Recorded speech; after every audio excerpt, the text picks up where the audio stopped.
this is Shortcut Shari's Tips and Tricks, and today I want to show you one of the best kept secret shortcuts of Excel.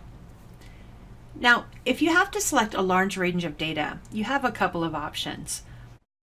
What I typically see is somebody places their cursor in cell A1 and just starts clicking and dragging to select the data. Now, if you have a lot of data, that can take a lot of time. If you just need to select everything, here's one way you can do it. There's a little button to the left of the A and above the 1 that most people don't even realize is there. And if you click that button right here, that will select your entire worksheet, everything, for as far as you can see and farther beyond that. Now, if you don't want to do that, you can also use the shortcut of CTRL+A.